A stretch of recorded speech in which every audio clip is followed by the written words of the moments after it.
జిల్లాలో డయేరియా నియంత్రణ ప్రజలకు అవగాహన అంశంపై జూలై 1వ తేదీ నుండి ఆగస్టు 31 వరకు జిల్లా స్థాయిలో ప్రత్యేక ప్రచార కార్యక్రమం అమలుపై సోమవారం జిల్లా కలెక్టర్ కార్యాలయ సమావేశంలో జిల్లా స్థాయి టాస్క్ ఫోర్స్ కమిటీ సమావేశాన్ని కలెక్టర్ మాధవీలత అధ్యక్షతన నిర్వహించారు.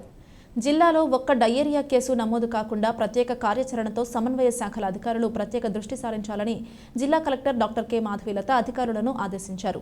రాష్ట్ర ప్రభుత్వం డయేరియా వల్ల ఒక్కరు కూడా మృత్యువాత పడకుండా చేపట్టవలసిన చర్యలలో భాగంగా 2 నెలల కార్యాచరణ ప్రణాళిక సిద్ధం చేసినట్లు తెలిపారు. ఆ మేరకు జిల్లా స్థాయిలో సూక్ష్మ స్థాయి ప్రణాళిక సిద్ధం చేసి నివేదిక అందజేయాలని కలెక్టర్ మాధవీలత ఆదేశించారు. 5 ఏళ్లలోపు చిన్నారులకు ఓఆర్ఎస్, జింక్ సప్లిమెంటరీ అందజేయాలన్నారు. క్షేత్రస్థాయిలో ప్రజల్లో అవగాహన కల్పించడం కోసం ఐఈసీ సమాచారం అవగాహన ప్రచార కార్యక్రమాలు చేపట్టాలన్నారు. శానిటేషన్, పరిసరాల పరిశుభ్రత, శుద్ధమైన త్రాగునీరు, అనుబంధ శాఖల స్వచ్ఛంద సంస్థలు భాగస్వామ్యం ద్వారా ప్రచార కార్యక్రమాలు చేపట్టాలన్నారు. Joint collector N Tej Bharat, DRO G Narasimhulu, DCHS doctor NP Padmasri, DIO doctor N Rajakumari తదితరులు పాల్గొన్నారు.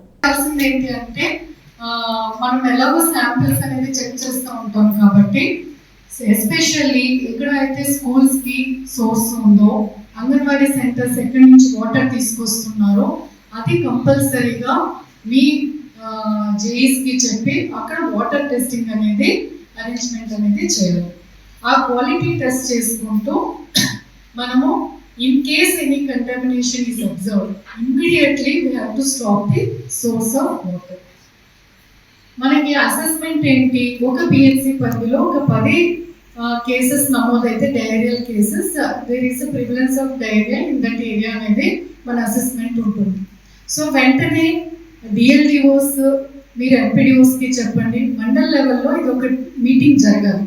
బికాస్ జేఈస్ ఆర్డబ్ల్యూఎస్ ఎవరైతే ఉంటారో వాళ్ళకి ఏం చెప్పాలి, మనము immediately when such cases are observed ఆ వాటర్ ఇమ్మీడియట్గా స్టాప్ చేసి ఆ ఓవర్ హెడ్ ట్యాంక్ ఏదైతే ఉందో అది క్లీనప్ చేసి అన్నీ బాగున్నాయి, వాటర్ కంటామినేషన్ ఎక్కడ లీకేజ్ ఉంది, ఎక్కడ మనకు అది కంటామినేట్ అవుతుంది, ఫీకల్ మ్యాటర్ కంటామినేషన్ ఏంటి అనేది సోర్స్ అబ్జర్వ్ చేసిన తర్వాత అది రెక్టిఫై చేసిన తర్వాతనే ఆ వాటర్ అనేది అక్కడ ప్రజలకి మనం అందుబాటులోకి తీసుకోవాలి.